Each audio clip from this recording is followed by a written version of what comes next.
and he gives the 5 reasons why he don't want to fight. And in the second chapter, Krishna answers all the arguments of Arjuna, why all the arguments of Arjuna are wrong. And to answer that, Krishna speaks variety of philosophy to help Arjuna understand the goal of life, understand why one should work in this world, how one should work in this world. So Krishna speaks the Sankhya Yoga or Gyan Yoga, then he speaks the Karma Yoga, he also touches the Karma Kanda, and then Krishna speaks about the position of a liberated soul, a perfected person. Sthita Pragya. And then third chapter begins with a doubt in Arjuna's mind, where Arjun got confused between the path of jnana or knowledge of the soul, which requires one to renounce everything and go to forest and do meditation, and the path of karma, action, which means one has to work. So Arjuna got confused between these two paths, and hence he asked Krishna that what is better for me. And then Krishna explained very detailed way that the path of karma is better than the path of renunciation. One should do the activities in this world, but with a spirit of detachment. And then he goes on to explain to Arjun that in case you don't have that attitude currently to give up the fruits of your activities, then you begin karma kanda, worship demigods to gain the fruits of your results, and gradually you come to karma yoga.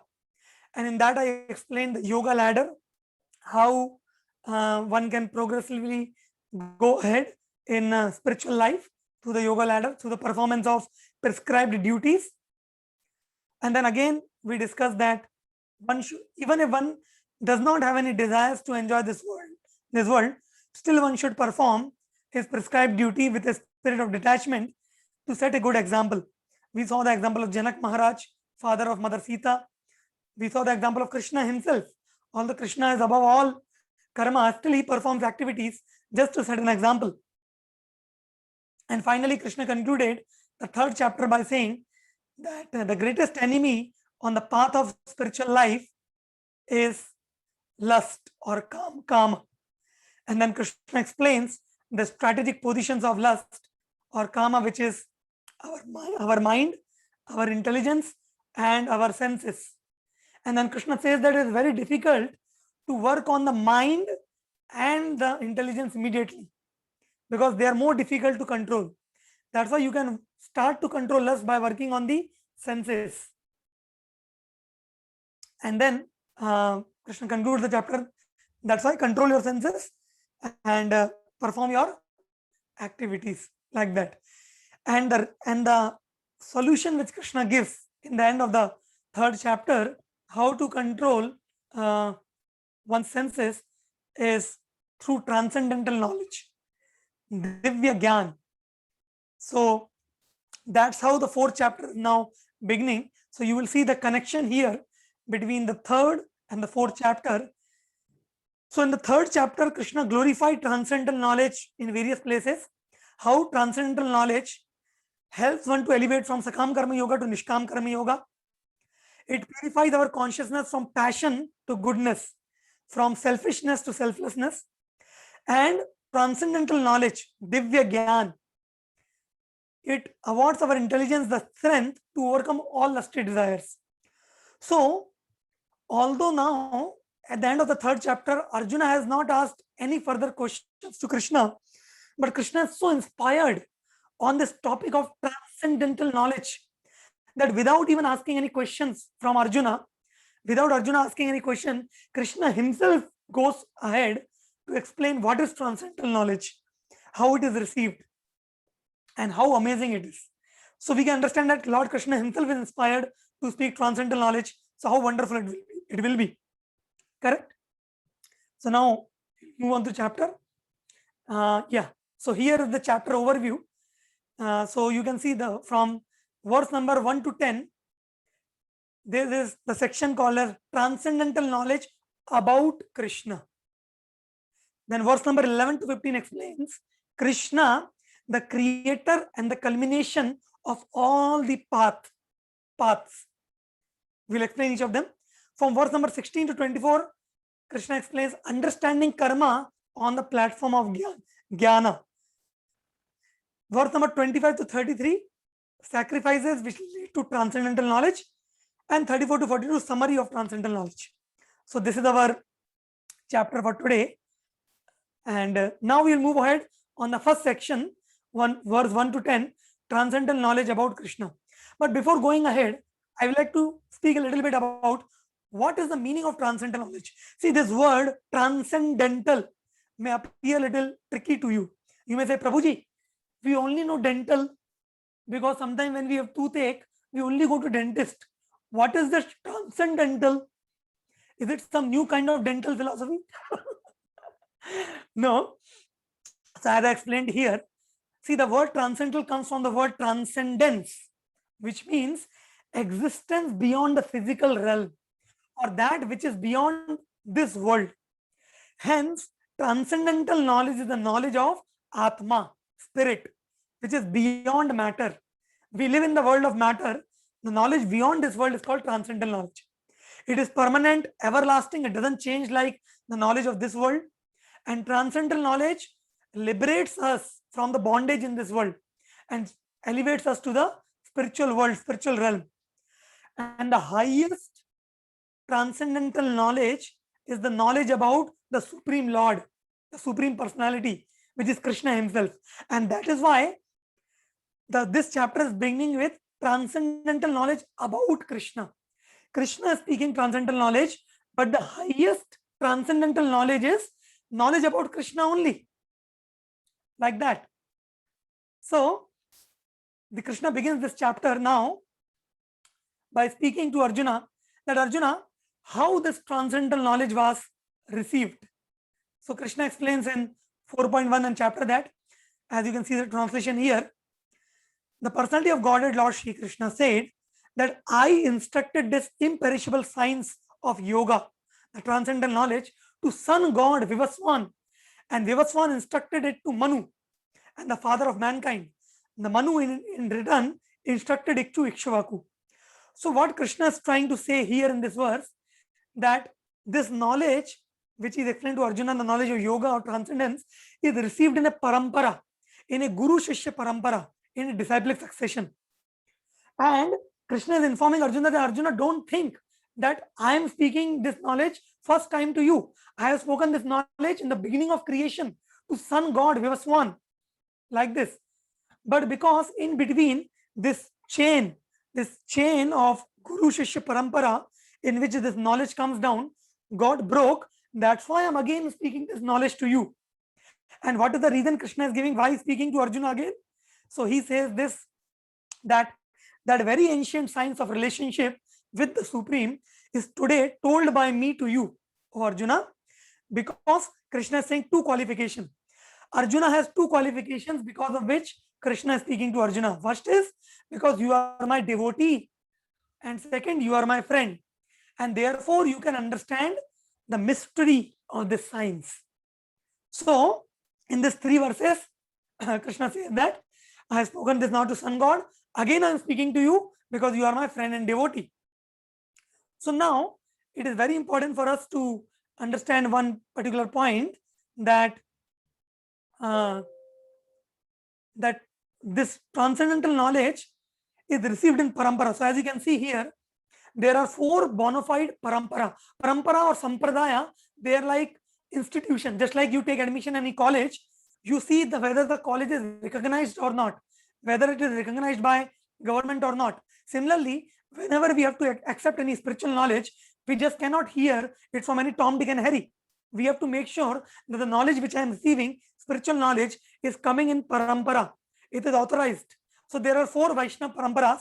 As you can see here, first is called as Sri Sampradaya, headed by Lakshmi, and the Acharya of the Sampradaya is Ramanujacharya.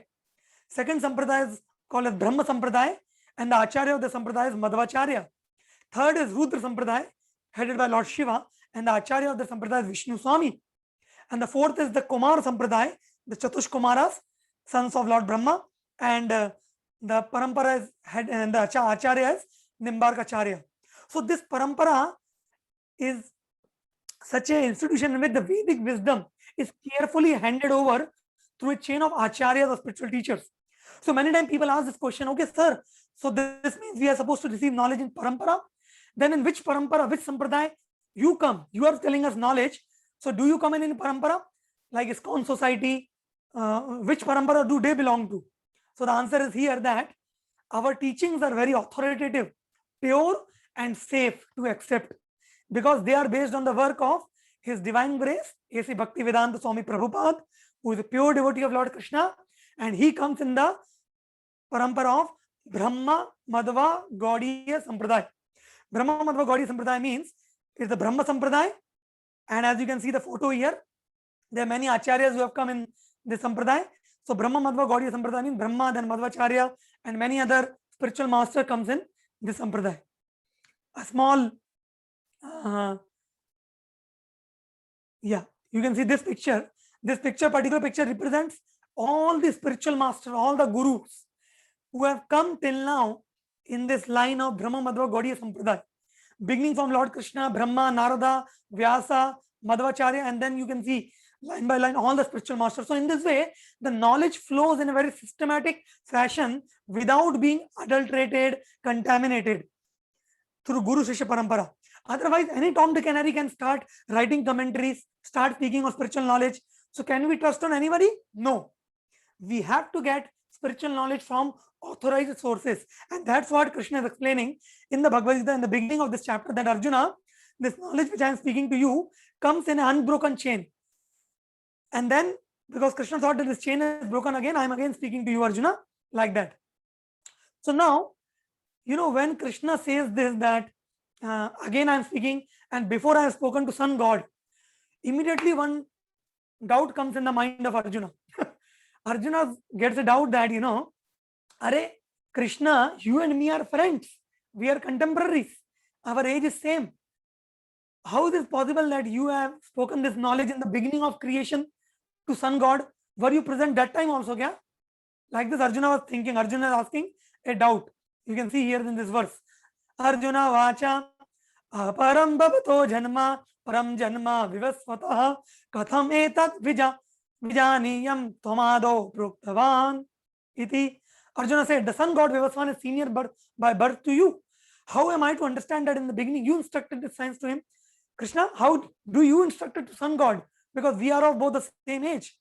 So you see here that when Krishna spoke that he instructed his science to Arjuna, to Sun God, that is given Krishna a chance to speak about himself. Because till now, Krishna has not spoken about anything about his glories. Krishna has not spoken anything about his transcendental supreme position. And that is one reason why many people misunderstand Krishna, because they think Krishna to be an ordinary person. And therefore, when Krishna says this statement to Arjuna that I have spoken this knowledge to Sun God Vivasvan in the beginning of creation, that gives Krishna a chance to explain about his own transcendental supreme position. And in this way, Krishna establishes that knowledge about Krishna, knowledge about Krishna's birth, Krishna's appearance, Krishna's activities, Krishna's janma and karma is the supreme subject matter of transcendental knowledge. So now you can see Krishna then started speaking about himself. So first Krishna speaks, why does he appear? So he says that how does he appear? How Krishna appears? You can see in this photo, when Krishna appeared in the jail of Kamsa to Devaki and Vasudev, first he appeared in 400 form Narayana, as you can see here. He gave darshan to Devaki and Vasudev, and when Devaki and Vasudev told Krishna that, Krishna, if you be like this, then Kamsa will find you, please become a small baby. Then Krishna became a small baby, as you can see here in this photo, like that. So Krishna says that in this verse, Sambhavami Atma Mayaya, that I am unborn and my transcendental body also never deteriorates. And I appear in every millennium in my original transcendental form. So Krishna's form is transcendental. His appearance is also transcendental. Then Krishna explains, when does he appear? Krishna does not take birth like an ordinary child in this world. Just like any ordinary person takes in this world, through his birth is called seminal birth. Krishna's birth is not seminal birth. Krishna appears. Just like sun appear and disappear, like this Krishna appear and disappear. And when does Krishna appear? So Krishna speaks this famous verse.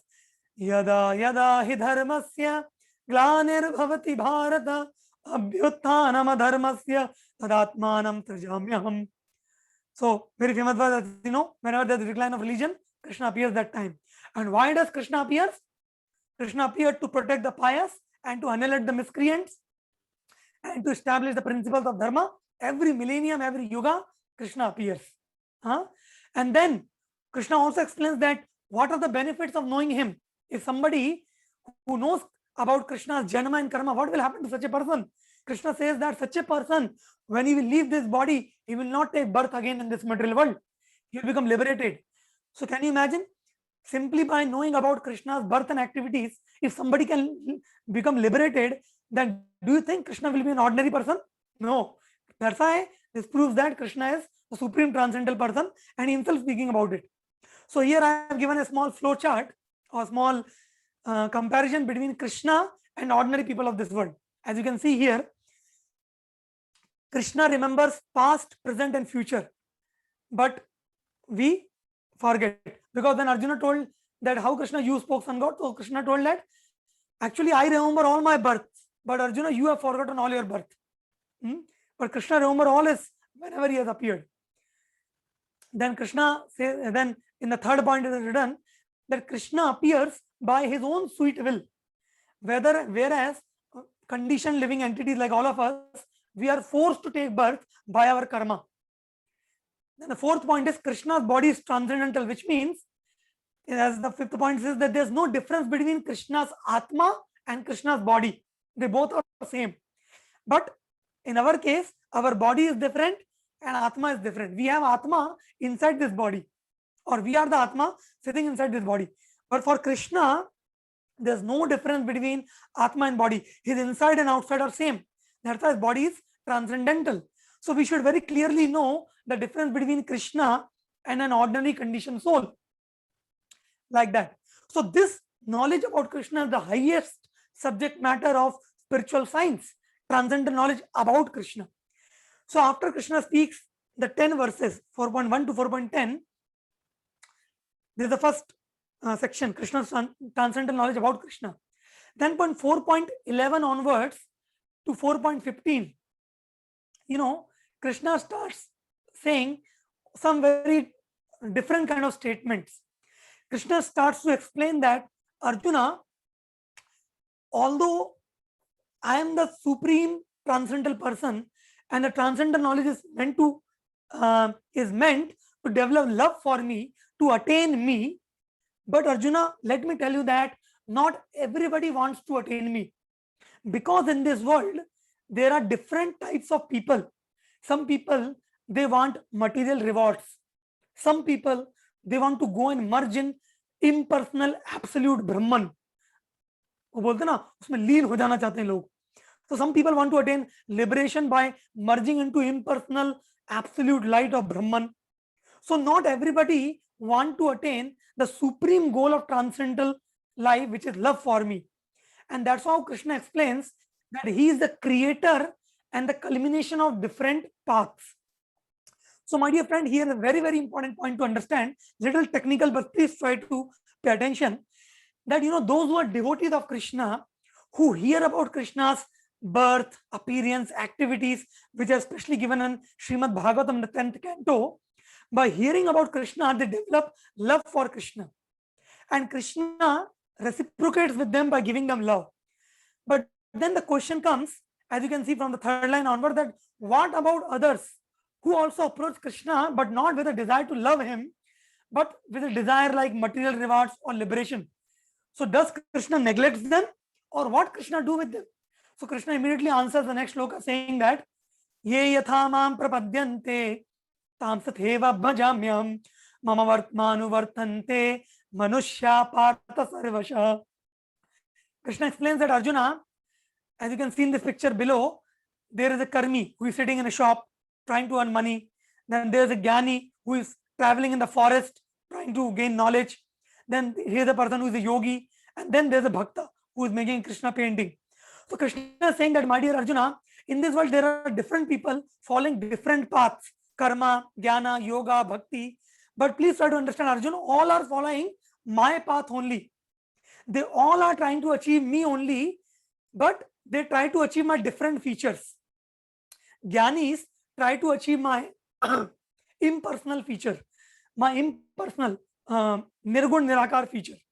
And the yogis, they try to attain the mystic powers, siddhis. With that they can do magical feats. And the karmis, they want to attain material fruits. But let me tell you, Arjuna, they are not different paths. They are the same path, but different degrees. Just like I explained to yoga ladder yesterday, it is only one path, but different steps on the yoga ladder. So that's why some follow the path of worshipping demigods, some worship Brahman, some worship Krishna. So people on different path are not realizing different things. They all are realizing different degrees of Krishna only. Now, why this point is important for us to understand, my dear friends, what the connection of these all different parts? The connection is that the ultimate goal of transcendental knowledge is Krishna only. You may approach that knowledge through the path of karma, through the path of jnana, through the path of yoga or path of bhakti, whatever. But the ultimate goal of transcendental knowledge is Krishna only. Like that. So Krishna allows everybody to follow their own path, whichever level they are. He don't force anybody to become his devotee or bhakta immediately. He gives space, correct? And he allows everybody. And he fulfills the desire also. If somebody want to worship the demigods, Krishna fulfills their desires to demigods also. So then a question will come that, Are Baba, if Krishna is the Supreme Lord and he gives the soul whatever he wants, whichever path he wants to follow, then why do majority of people in this world don't come to Krishna only? Why they worship other people like demigod, devis and devtas? It's a very fact, my dear friends, because you see in this world now, you will find that those who are devotees or other devi devtas now, sometimes they become very rich, very opulent. And you will find that sometimes Krishna bhaktas, Vaishnavas or Brahmanas, there you will find sometimes they are poor. So why so? If Krishna can award everybody whatever they want, whichever path they follow, then why do people go to demigods? And the answer is very simple. That Krishna has made a system that by worshipping the devatas, the demigods, one can fulfill his desires of enjoying this world through fruitive activities very quickly. Very, very quickly. That's why men in this world who desire success in fruitive activities, they want the results of their activities, they worship demigods and quickly they get the result. Now, it's not a very surprising news for us. Don't think that, Arre Prabhuji, kya secret bataya aapne? This means, instead of worshipping Krishna, let us worship demigods so that, we will gain all the benefits we want. No, my dear friends, the purpose of this verse is not this. The purpose of this verse is saying that even if somebody worships demigods or devatas, they are indirectly worshipping Krishna only. So the point is that instead of indirectly worshipping Krishna, why don't you worship directly? Because by worshipping demigods also, eventually you are going to receive transcendental knowledge only. So why not to worship Krishna directly? Like that. So Krishna allow people to follow different paths, and most of the people who want fruitive activities, enjoy this world, they worship demigods. That's the point. So now one very important question is coming here, which Krishna is trying to answer, that you see the path of bhakti, the path of jnana or yoga, other than the path of karma, where one performs activities or gaining fruitive results. In all these paths, bhakti, jnana and yoga, these paths are meant for liberation, mukti, or love of God, or going above this world. But the path of karma binds a person in this world. So now somebody may question that, if all the paths lead to Krishna only and there are various aspects of Krishna, then why Krishna is doing this partiality that by some path, by following some paths, one will attain liberation, and by following other paths, one will attain bondage in this world. So is Krishna responsible for the suffering of those people who are getting bound up by their karma? Is Krishna responsible?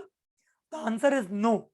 Krishna is not responsible. Rather, Krishna is facilitating those people also, majority of people in this world also, who follow the path of karma to gain material results, And how do Krishna facilitate them?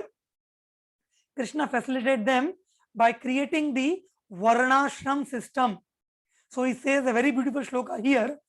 Chaturvarnyam maya srishtam guna karma vibhagasha tasya kartaramapi mam vidhi akartaraman avyayam. So Krishna is saying that according to the nature of a person, Krishna has divided the whole society into 4 groups. Whole society into 4 groups called as Brahman, Kshatriya, Vaishya and Shudra. So why Krishna has divided them into 4 categories?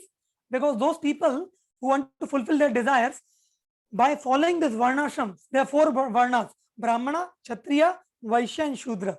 And there are 4 ashramas: Brahmacharya, Grihastha, Vanaprastha and Sannyas. So Krishna has designed this varnashram system so that by following this varnashram system, people can gradually purify their material desires and elevate themselves for learning transcendental knowledge. Gradually purify themselves, qualify themselves for attaining liberation.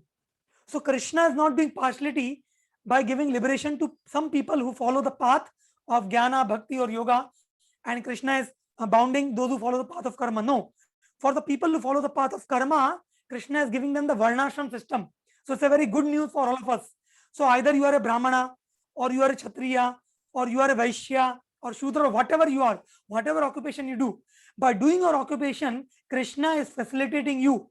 If you do your occupation nicely, according to the prescribed duties mentioned in the scriptures, then by so doing, then this varnashram system, through the process of brahmacharya, grihastha, vanaprastha, you will also elevate to transcendental knowledge, even if you are not able to directly come to jnana or bhakti.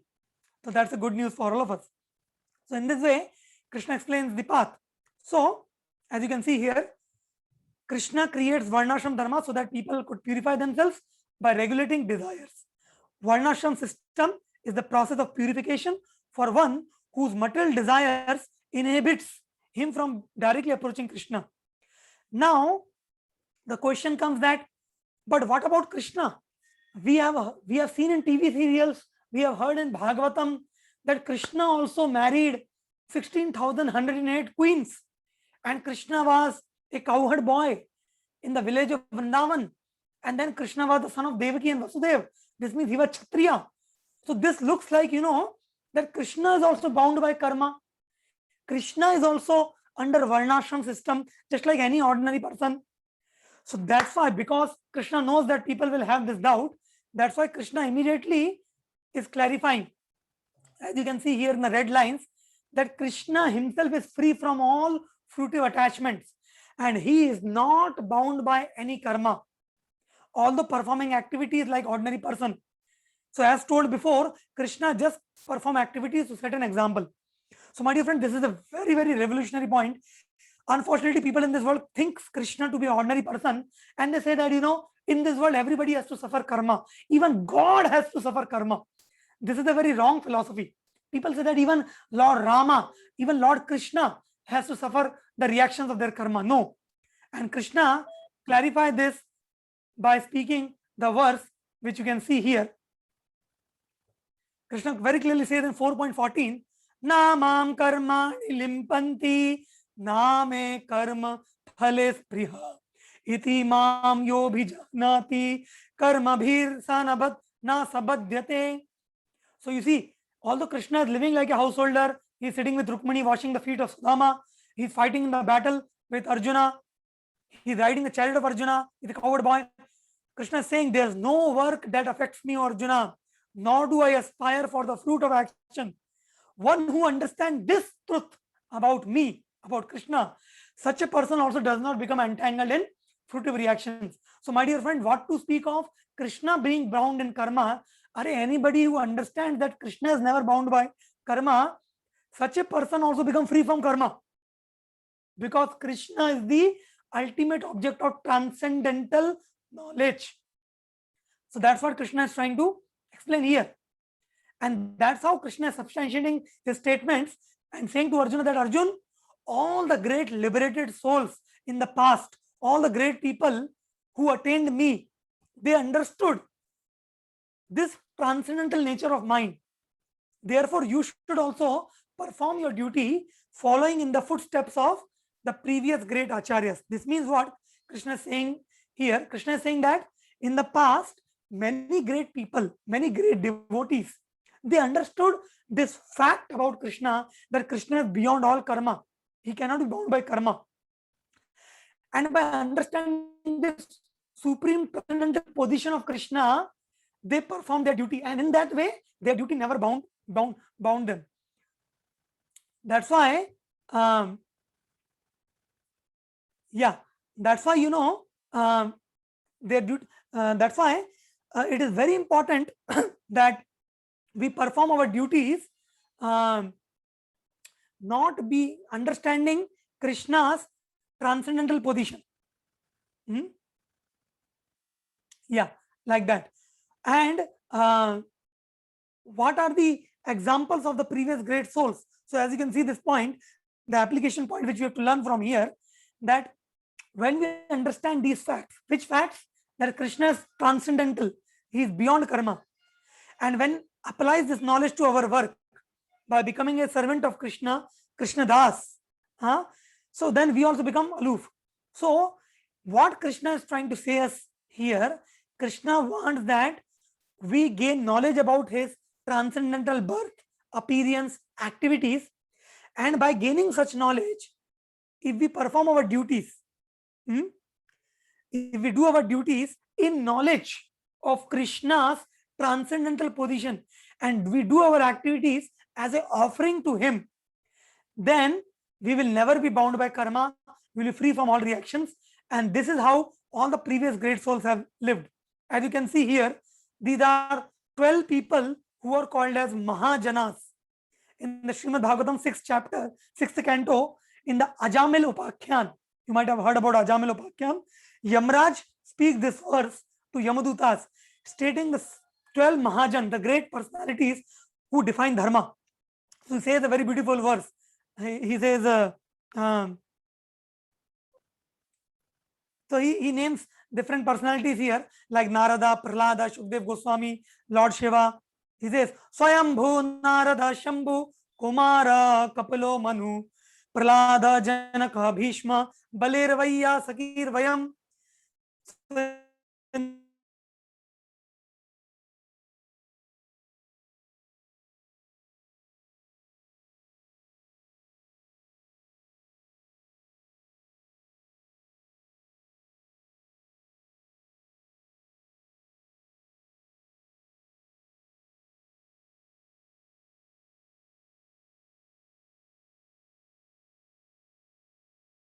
That's what Krishna is trying to say.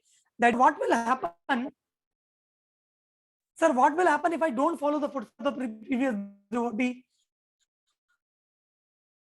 Why can't I create my path? I invent many things in this world. Like, many people invent. I can also invent my own path.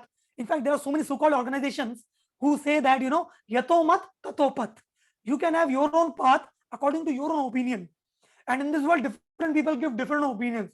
In India, even a pan wala has this philosophy. While making pan, he also says, "Arey bhaiya, हमें लगत है कि हमारे अनुसार जीवन ऐसे चलना चाहिए." Arey fool, who has given you the authority to speak on dharma? We cannot create our own path, our own understanding of what is dharma. That is not allowed in scriptures. That is why it is said here that without following the liberated souls, the previous great acharyas, sampradaya, parampara, one will be bewildered in discovering what is right action, what is wrong action, what is divine action, what is dharma, what is adharma. One will be in a dharma sankat, and one will not know what is right and what is wrong. That's why Krishna explains in the next section now. Now the next section is going to begin, where Krishna explains the importance of not doing independent activities. Independent activities means activities which are the creation of our own mind, which are away from the verdict of the Vedic scriptures, which are simply directed towards selfish enjoyment. Krishna is going to explain why we should not do this kind of independent activities. So he speaks a very important verse to explain us the three kinds of karma. So he says, Karmano hi api bodhavyam, bodhavyam cha vikarmanah, akarmanas cha bodhavyam, gahana karmana gatihi. Krishna is saying, my dear Arjun, the intricacies of action are very hard to understand, very, very difficult to understand the mystery of karma.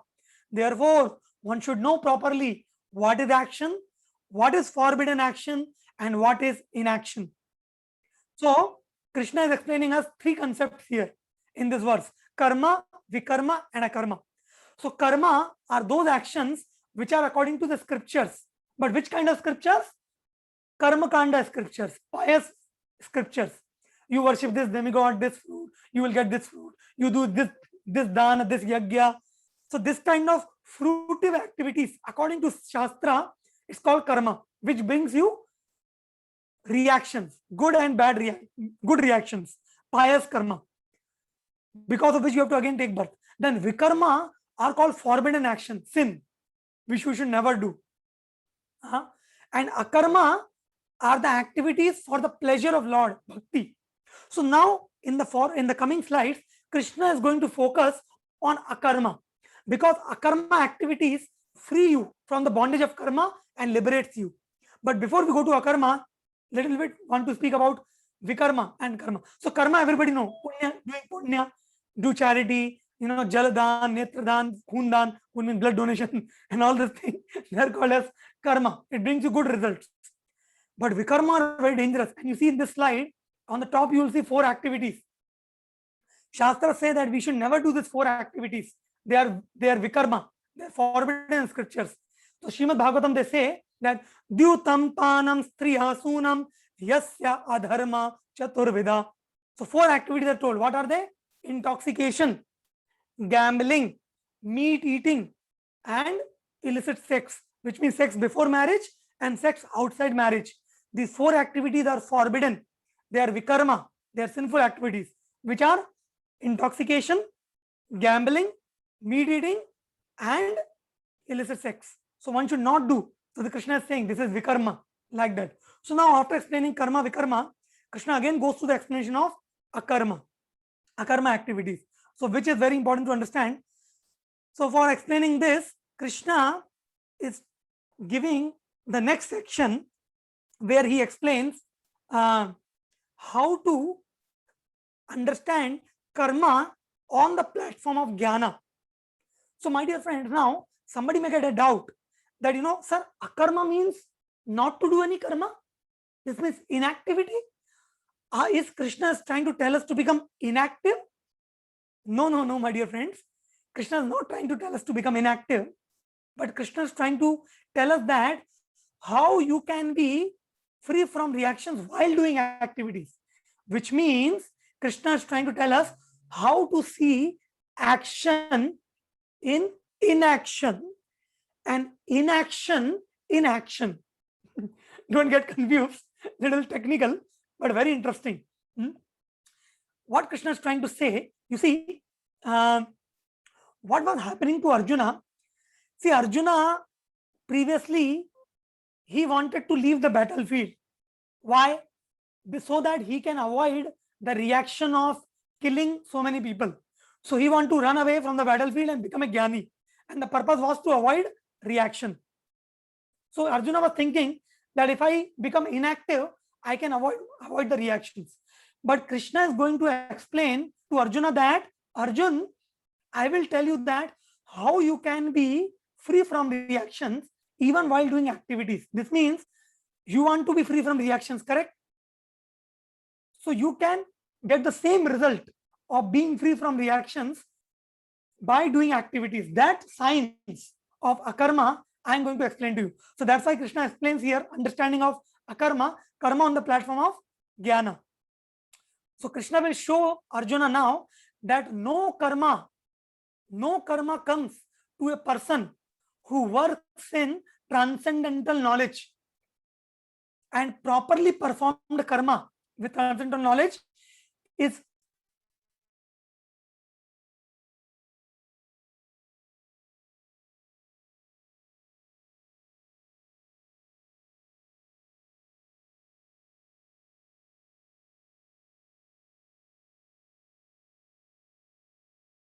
remains no difference between karma and gyan, because gyan does not lead to reactions, and karma also will not react to reaction if performed with transcendental knowledge.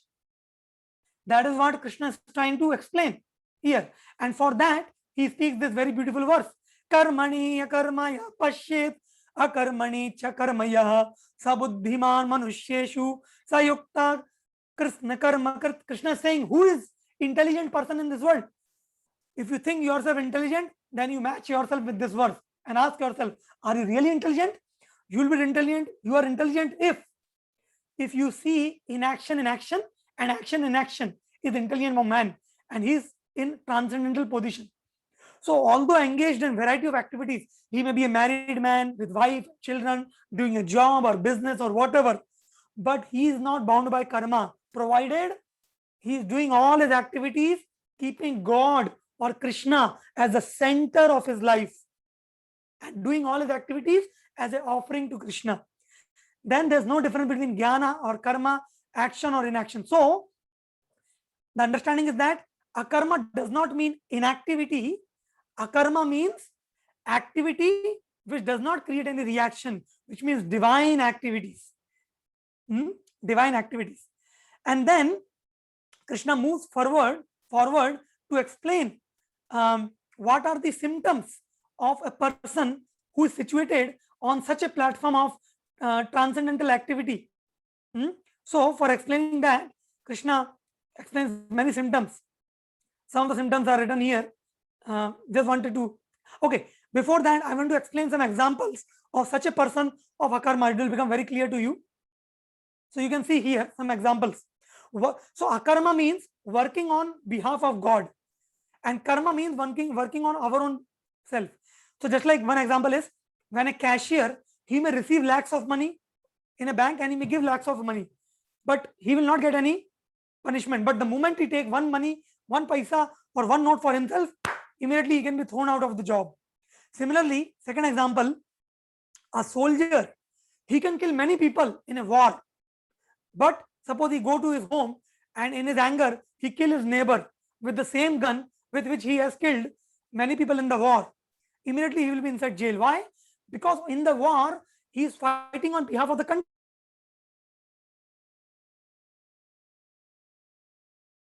It is his personal matter. Correct?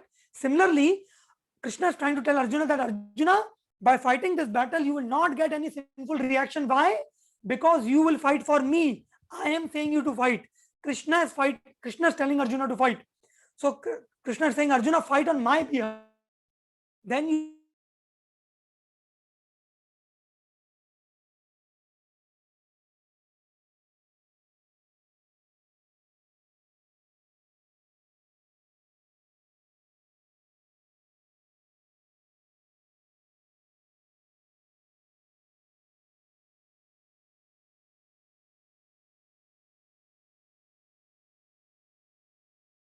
like that. And then Krishna further goes on to explain the symptoms of such a person, such a transcendental person. As you can see here, such a person who lives on this platform